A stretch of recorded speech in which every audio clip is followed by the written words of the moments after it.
lalu menariknya dengan kasar sehingga kulit kepalanya ini ikut terlepas. Makasih banget udah mampir di video aku. Kenapa aku manggil kalian Ai? Ai ini sebenarnya dalam bahasa Jepang artinya bagus banget loh. Ai ini berarti sayang, dan dalam bahasa kita sendiri Ai ini artinya ayang gitu. Dan kalau aku manggil kalian Ai, berarti kalian adalah orang-orang tersayang yang hadir dalam hidup aku. Hari ini kita akan membuka lembaran sejarah yang sengaja ingin dihapus dari ingatan dunia. Ingat ya Ai, kisah-kisah yang kita bahas sekarang ini merupakan fakta dan bukan karangan aku sendiri. Semua yang akan kita bahas di sini adalah fakta-fakta nyata tertulis rapi di sidang pengadilan Rusia. Namanya memang gak seterkenal pembunuh lain, tapi aku yakin Ai, kalau kalian dengar cerita ini, darah kalian pasti akan mendidih. Sekaligus membuat kamu bertanya-tanya, kenapa ada manusia sekeras ini? Kok bisa gitu dia membuat kekejaman yang kesalahan orang yang dia kejamin ini gak masuk akal sama sekali. Kita langsung masuk aja yuk. Beda dengan Ratu Bathory yang membunuh orang karena dia percaya kalau darah muda bisa membuat kecantikannya awet. Atau ada juga kan kriminal yang membunuh karena dia ini memiliki gangguan jiwa. Beda banget sama perempuan yang satu ini Ai. Dia ini ngebunuh orang karena dia merasa berhak atas orang tersebut.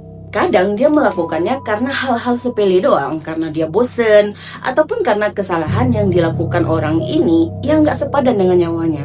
Namanya Daria Nikolayevna Saltykova. Sorry kalau aku salah baca.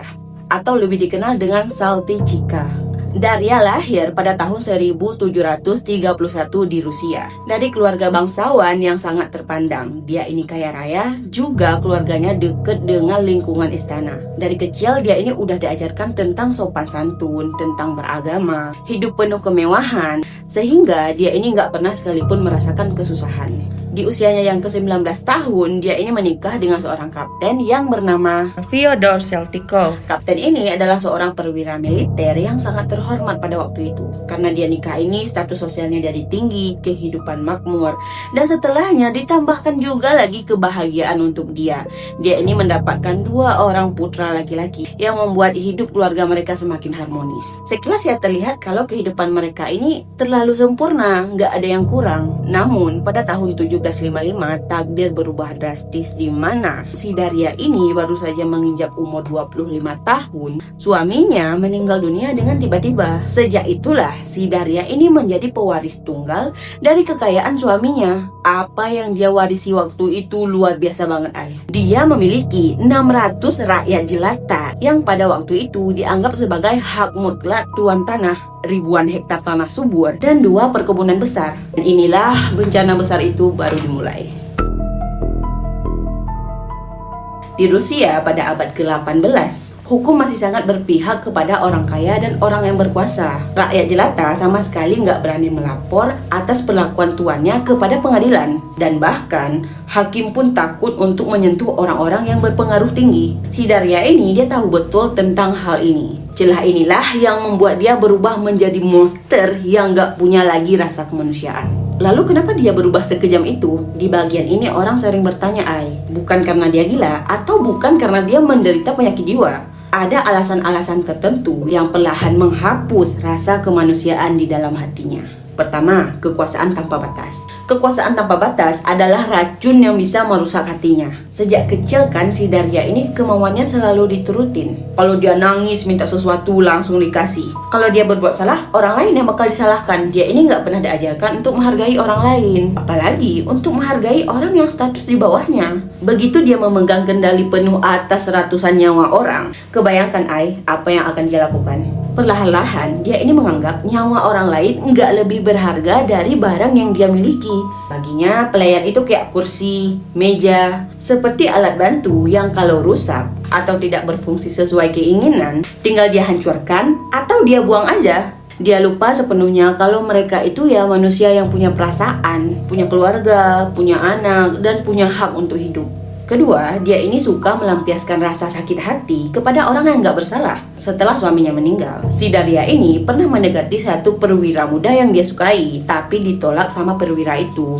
Penolakan itu menghancurkan harga dirinya sedemikian rupa, sehingga dia ini pun membenci wanita-wanita lain yang gak bersalah, terutama pada wanita muda, apalagi kalau dia ini cantik. atau wanita-wanita yang diperhatikan sama orang lain. Setiap kali dia menyiksa gadis muda ataupun ibu-ibu, sebenarnya dia itu sedang melampiaskan rasa iri, rasa sakit hati, rasa kekecewaan yang dilemparkan kepada orang lain yang gak bersalah sama sekali. 3 adalah kecanduan rasa berkuasa dan rasa puas ketika melihat orang lain menderita. Awalnya mungkin dia karena marah, menganggap pelayannya salah kerja, dipukul. Tapi karena gak ada orang yang melarangnya, di sini dia berani mencoba dengan hal yang lebih kejam. Dan setiap kali dia ini melihat orang lain menangis ketakutan ataupun menangis minta ampun, apalagi merintih kesakitan di hadapannya, dia ngerasa rasa puas yang aneh. Rasa seolah-olah hidup dan mati seseorang itu di tangannya dia. Rasa itu kemudian lama-lama berubah menjadi kecanduan. Dia butuh orang lain menjadi menderita supaya hidup dia menjadi berarti. Kalau nggak ada orang yang disiksa, dia ini akan merasa bosan, bahkan dia gelisah. 4, pengalaman agama yang salah total. Pengalaman agama yang salah total membuat dia nggak pernah merasa bersalah. Tapi jangan salah, sebenarnya si Daria ini sangat rajin ibadah. Dia sering pergi ke gereja, dia sering berdoa, bahkan dia ini sering memberi sumbangan ke tempat ibadah. Tapi dia ini memiliki pemikiran yang sangat keliru. Dia menganggap dirinya adalah wanita bangsawan yang penuh dengan kehormatan. Sehingga apapun kesalahan yang dia buat, Tuhan pasti akan memaafkan dia begitu aja. Itu sebabnya kenapa si Daria ini gak pernah merasa berdosa, apalagi bersalah. 5, dia ini gak pernah diajarkan rasa tanggung jawab dalam hidupnya. Setiap kali dia ini berbuat salah, orang tuanya, keluarganya, saudaranya akan turun tangan untuk menyelesaikan masalah dia. Dia ini gak pernah dihukum, apalagi menyuruh dia meminta maaf kepada orang yang dia sakiti. Jadi dia ini gak pernah melihat konsekuensi atas perbuatan dia sendiri. Jadi saat dia berbuat kesalahan sangat besar pun, dia gak pernah benar-benar paham kenapa orang itu harus marah ke dia, kenapa orang lain harus menuntut dia, atau kenapa perbuatannya dia itu salah. Selama bertahun-tahun sebenarnya keluarga korbannya ini udah berusaha untuk melapor. Ada 21 surat pengadilan resmi yang dikirimkan ke pengadilan setempat, tapi semuanya ditutup rapat, ditolak, dan bahkan dibiarkan gitu aja. Ada hakim yang disuap dengan uang, ada juga yang takut karena diancam jabatannya akan dicopot. Kalau misalkan ada nih ya keluarga-keluarga yang kehilangan anggota keluarganya, istri yang kehilangan suami, suami kehilangan istrinya, orang tua yang kehilangan anaknya, mereka akan memberikan jawaban-jawaban yang menenangkan. Oh, si itu udah pindah ke perkebunan itu, mungkin beberapa hari lagi juga bakal pulang kok. Mereka tunggulah berhari-hari di rumah ya kan. Tapi sia-sia aja, karena mayat mereka ini udah membusuk entah di mana. Sampai akhirnya ada 2 orang yang berani mengambil resiko nyawa demi kebenaran. 2 orang itu bernama Ermolai dan Mikhail, yang istrinya menjadi korban salitika. Mereka berjalan ratusan kilometer menembus dinginnya musim dingin. Lalu mereka menyusup ke istana dan berhasil mengumpulkan bukti-bukti langsung kepada Ratu Catherine yang agung. Ratu sangat marah mengetahui kebenaran yang dibungkam selama ini. Dia langsung memerintahkan penyelidikan khusus yang berjalan sangat teliti selama 6 tahun. Dan apa yang ditemukan sama tim penyidik sangat-sangat mengerikan. Tercatat ada 138 sampai 139 nyawa manusia yang hilang di bawah kekuasaan Saltychika. Dari jumlah itu, 38 kasus terbukti mutlak dengan kesaksian saksi mata dan bukti fisik yang sangat jelas. Sisanya nggak bisa dihitung dengan pasti karena mayat-mayat ini udah hilang sisanya nggak berbekas. Semua kesaksian ini diambil langsung dari kesaksian orang-orang yang selamat pada masa itu. Pertama, dia ini menyiramkan air panas ataupun benda-benda panas ke tubuh korbannya. Kalau pelayan menyapu lantai menurut dia kurang bersih, ataupun baju yang dilipat kurang rapi, atau bahkan dia kesel tanpa alasan yang jelas, dia langsung mengambil panci yang isinya air mendidih, lalu disiramkannya lah sekenanya ke wajah, ke leher, atau bagian-bagian lain dari tubuh korbannya. Bayangkan kalau kulitnya langsung melepuh. Dan kalaupun pelayannya terluka setelahnya, berdarah, nggak bisa bekerja, nggak dikasih obat, apalagi buat mengobati luka si pelayan itu. Yang lebih syaitonnya dia ini dia juga nggak ngebolehin orang lain buat ngerawat dia. Dia ngebiarin aja luka-luka dari korbannya ini terbuka, bernanah, berdarah, bahkan sampai busuk. Sampai-sampai korbannya ini mati secara perlahan karena rasa sakit yang dia tanggung. Kadang dia ini sengaja menyiramkan air panas ke matanya korban supaya mereka ini buta dulu sebelum meninggal, biar korbannya ini gak bisa lari, gak bisa menyembuhkan dirinya. Setelahnya kan dia bisa mati tuh secara perlahan. Kasihan banget, astagfirullah.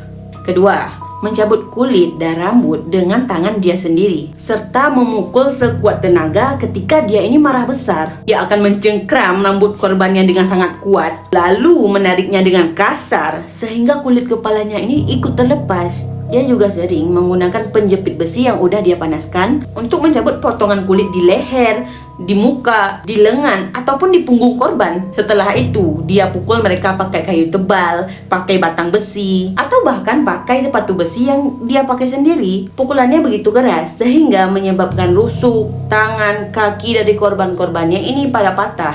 Setelah korbannya nggak berdaya sama sekali, udah dibiarinnya aja. Merangkak lah ya kan si korbannya ini ke gudang yang gelap, yang lembab. Dibiarkan mati perlahan tanpa ada pertolongan. 3. Membiarkan korban mati dengan kedinginan dan kelaparan. Bayangkan saat musim dingin di Rusia, suhu dingin di sana bisa sampai minus 30 derajat Celcius. Dingin yang bisa membekukan air dengan singkat, dingin yang bisa menusuk sampai ke tulang. Pada saat seperti itu, dia ini mengikat korbannya di depan rumah tanpa sehelai kain pun untuk menutupi tubuhnya. Sementara dia duduk di dalam ruangan hangat mengawasi jendela sambil tersenyum. Kadang dia menyiramkan air dingin berkali-kali ke tubuh korbannya ini yang udah gemetar kedinginan.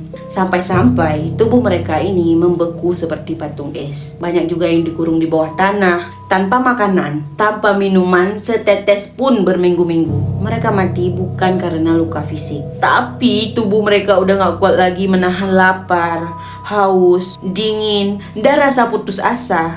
4. Dia ini gak peduli siapapun korbannya. Ini nih yang bikin darah kita mendidih. Dia nggak memilah siapa yang akan dia siksa. Mau anak kecil, mau orang yang udah tua renta, atau bahkan ibu hamil, dia nggak peduli sedikit pun. Ada satu kejadian yang bikin hakim ikut gemetar mendengarnya. Saat sedang disiksa dengan kejam, ada seorang ibu hamil yang sampai-sampai dia itu melahirkan di tempat saking kejamnya siksaan dari si Salicika ini. Udah kayak gini bukannya berhenti, dia malah tertawa kesenangan. Malah dia menyuruh pelayannya untuk menambah siksaan kepada ibu hamil itu. Bahkan bayi yang baru lahir itu pun, astagfirullahalazim, gak dibiarkan hidup sama wanita syaitan ini. Dia bahkan memaksa pelayan lain untuk menyiksa kawannya sendiri. Siapa yang menolak atau berusaha menolong, langsung diikat, langsung disiksa juga di tempat yang sama. 5. Menyembunyikan kejahatan dengan sangat keji. Setelah korbannya meninggal, dia nggak pernah benar-benar menguburkan korbannya ini dengan layak. Ada yang dibuang jauh ke tengah hutan lebat, ditimbun sembarangan di celah tanah, atau bahkan diselokan. Ada yang dilempar ke dasar sungai yang paling menyayat hati. Selama belasan tahun, keluarga korban ini masih aja menunggu kepulangan anggota keluarganya. Padahal mayatnya udah lama dimakan binatang, ataupun udah membusuk di tanah yang nggak ada yang tahu tempatnya. Saat dia akhirnya ditangkap dan diadili, Salicika ini ya sama aja kayak biasa. Dia angkuh, gak pernah memohon ampun sedikit pun. Bahkan saat dia ditunjukkan bukti-bukti yang udah ada, tahu gak apa yang dia jawab? Dia jawab, mereka adalah milikku. Aku berhak melakukan apa saja kepada mereka. Pendeta terbaik dari gereja ditugaskan untuk berbicara dengannya selama 4 tahun penuh. Berusaha membuka hatinya, berusaha menyadarkan dia, berusaha membujuk dia meminta maaf kepada Tuhan. Tapi si wanita hati batu ini diam aja. Gak ada satupun kata maaf ataupun menyesal yang keluar dari mulutnya. Tahun 1768, akhirnya Ratu Catherine yang Agung menjatuhkan hukuman yang setimpal kepadanya. Seluruh gelar bangsawan dan nama keluarganya ikut dihapus selamanya. Dia diikat di tiang di tengah alun-alun kota selama 1 hari dengan tulisan di dadanya, inilah Daria Saltykova, pembunuh berantai yang paling kejam. Setelah itu, dia ini dikurung di ruang bawah tanah biara yang gelap tanpa jendela, dan dia ini juga dirantai ke dinding. Makanan dan minuman hanya diselipkan di bawah pintu. Selama 11 tahun di penjara itu, dia sama sekali nggak pernah lagi melihat matahari. Dia hidup terkurung dalam kegelapan selama 33 tahun. Dan akhirnya dia ini meninggal dunia pada tahun 1801 di usianya yang ke-71 tahun. Sampai detik terakhir nafasnya berhenti, dia sama sekali nggak pernah menunjukkan rasa penyesalan di wajahnya. Kisah yang mengajarkan kita satu hal yang paling sangat pahit, kekuasaan tanpa rasa tanggung jawab, tanpa rasa kemanusiaan, tanpa rasa takut kepada Tuhan, perlahan bisa mengubah hati manusia berubah menjadi batu. Dia nggak kurang apapun, dia nggak menderita, dia cuma berhenti peduli sama nyawa orang lain. Seberapapun kelebihan ataupun kekuasaan yang kita miliki, jangan pernah lupa untuk tetap menghormati, menghargai, dan berbuat baik kepada sesama. Makasih ya Ai udah mau menyimak cerita ini sampai habis. Kalau cerita ini bikin kamu kesel, sedih, atau kalian punya pendapat lain, tulis aja di kolom komentar ya Ai ya. Jangan lupa subscribe ya Ai, biar kita bisa ketemu lagi. Bye-bye.